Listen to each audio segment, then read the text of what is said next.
Hello students, it's class 8th, subject Social Studies. We are doing chapter 2nd in Geography, that is Land, Soil, Water, Natural Vegetation and Wildlife. It's part 3rd and today we talk about conservation of land. अब जो land की availability जो है वो limited होती जा रही है। क्यों? क्योंकि पॉपुलेशन जो है वो इंक्रीज़ होती जा रही है और लैंड का बहुत ज़्यादा यूटिलाइजेशन होता जा रहा है। इसके कारण क्या हो रहा है कि फॉरेस्ट जो है वो डिस्ट्रक्शन हो रहा है, उन्हें बहुत कटाई की जा रही है जिसे डिफॉरेस्टेशन कहते हैं। और इसके कारण डेजर्टिफिकेशन और इरोजन ऑफ सॉइल हो रहा है।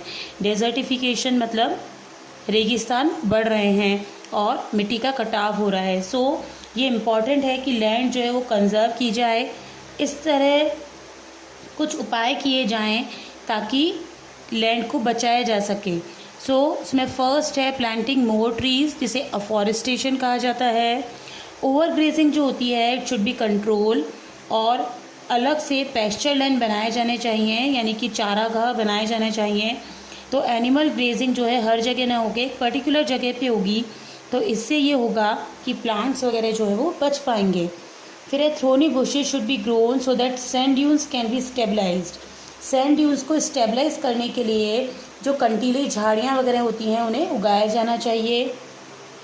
पेस्टिसाइड्स और केमिकल फर्टिलाइज़र्स जो हैं उनका यूज़ मिनिमाइज़ किया जाना चाहिए और जो मॉडर्न टेक्नोलॉजिकल मेथड्स हैं उनको यूज़ करना चाहिए माइनिंग एक्टिविटीज़ में, ताकि जो लैंड का डिग्रेडेशन है वो कम से कम हो। लेटेस्ट टेक्नोलॉजी यूटिलाइज़ करें।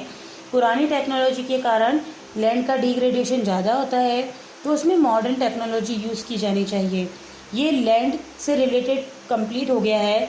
Now new thing, it is related to land but the new topic is soil. Soil है मिट्टी, जो कि एक बहुत ही इम्पॉर्टेंट नेचुरल रिसोर्स है अर्थ सरफेस का। इसी पे जो इम्पॉर्टेंट है सभी लिविंग ऑर्गेनिज्म के लिए, जो थिन टॉप मोस्ट लेयर होती है अर्थ सरफेस की, जो कि weathered rock particle, decade matter of plants और एनिमल्स के जो डिकेड होते हैं उनसे बनती है, that is called the soil. तो सॉइल की define is given the thin top most layer of the earth surface made up of weathered rock particle, decade matter of plants and animal is called soil. अब soil को बनने में 1000 years तक लग जाते हैं। ये बहुत ही स्लो प्रोसेस है, इसलिए कहा जाता है कि सॉइल जो है एक कॉम्प्लेक्स मिक्सचर है living and non living materials का, और राइट मिक्स ऑफ मिनरल्स और ऑर्गेनिक जो मैटर्स होते हैं वो सॉइल को फर्टाइल बनाते हैं, उपजाऊ बनाते हैं, यानी उसको बेटर बनाते हैं। अब फैक्टर्स बता रखे हैं कि फॉर्मेशन ऑफ सॉइल के लिए कौन से फैक्टर्स रिस्पॉन्सिबल हैं। उसमें दिए हुए हैं क्लाइमेट, टाइम, फ्लोरा, फोना and micro organism, relieves, slope and altitude और पेरेंट रॉक्स। इट मीन्स कि वहाँ का क्लाइमेट कैसा है, कि टेम्परेचर कैसा है, रेनफॉल कैसी है, तो ये जो है वेदरिंग कैसा है, ह्यूमस फॉर्मेशन को ये अफेक्ट करते हैं।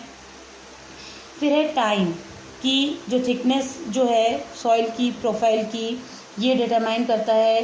फ्लोरा फोना होता है कि जो वनस्पति वगैरह है और जीव जंतु वगैरह हैं वो अफेक्ट करते हैं। जो ह्यूमस एक वर्ड जो आ रहा है उसका मतलब होता है कि जो सड़े पत्ते वगैरह जो होते हैं, एनिमल जो हो जाते हैं वो सड़ जाते हैं, तो उनसे जो खाद बनती है, मिट्टी में जो खाद होती है, that is called a humus, a substance made from dead leaves and plants and that you put into the ground to help plants to grow. Plants को ग्रो करने के लिए ये ह्यूमस जो होता है वो बहुत ज़्यादा रिक्वायर्ड होता है, तो इसे ह्यूमस कहा जाता है।